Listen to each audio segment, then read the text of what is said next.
I never thought I would see something like that with my own eyes. It was a morning that began like any other, the kind of day when a farmer simply tends to the fields and checks the fences. John was walking along the edge of his land when he heard a sound that made his stomach drop. Stones were tumbling down the cliffside near the old quarry. At first, he thought it was nothing more than loose rock until he saw it. A body lying still at the bottom. His heart froze because for a split second, he was sure it was a dead animal. But then, in the silence after the falling rocks, he saw the faint rise and fall of its chest. A lynx, barely alive. John felt torn apart inside. Every instinct told him to leave it. A lynx was no harmless creature. Even injured, it had teeth and claws sharp enough to rip through flesh. But looking at its trembling sides and the blood on its fur, he knew he couldn't just walk away. He grabbed the rope from his truck, tied it around a tree, and carefully lowered himself toward the animal. The lynx tried to raise its head, but it was too weak to do more than let out a guttural hiss. John threw an old tarp over it, wrapped it up, and pulled it slowly up the incline. His arms burned, sweat poured down his face, but step by step he hauled the heavy body back to his truck. By the time he drove into the yard, his wife Anna came out, shock written all over her face. She shouted at him asking if he had lost his mind bringing a wild predator into their home. He told her it would not survive a single night left there. Their children peeked out from behind the doorway, their wide eyes filled with both awe and fear. John carried the limp lynx into the barn, laid it down on fresh straw, and started cleaning its wounds with iodine and bandages. Anna stood in the doorway, arms crossed, refusing to help. He didn't argue with her. He just kept working.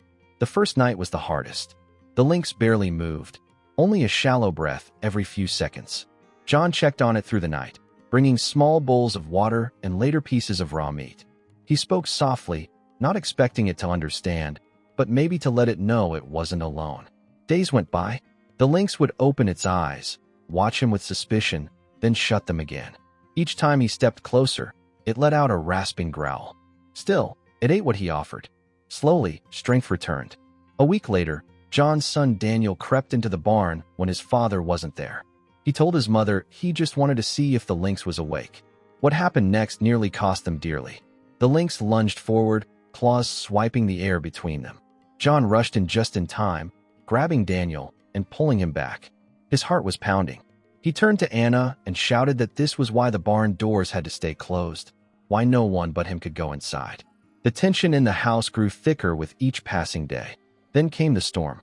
It was late evening, rain slamming against the roof, wind howling through the cracks. The lynx panicked, thrashing against the wooden boards of the pen John had built. The sound of wood splintering echoed through the barn. John ran in, lantern in hand, and found the animal standing free, muscles tense, eyes wild with fear. For a moment, everything stopped. The rain hammered outside, his breath heavy in his chest, and the lynx stared at him. He was sure it would leap. Instead, it froze, locked eyes with him as if waiting for something.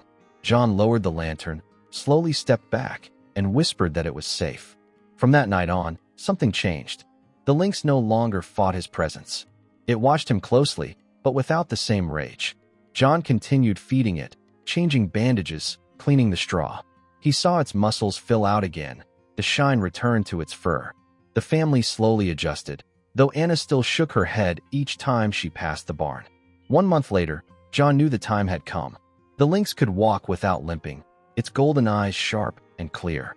Early in the morning, before the sun fully rose, he opened the barn doors and carried the tarp to the back of his truck one last time.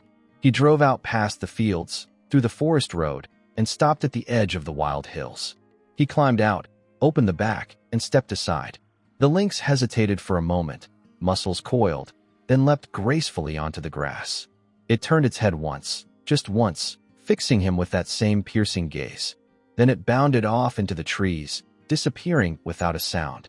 John stood there long after it was gone, rain still dripping from the leaves, his hands trembling not from fear, but from the weight of what had just happened.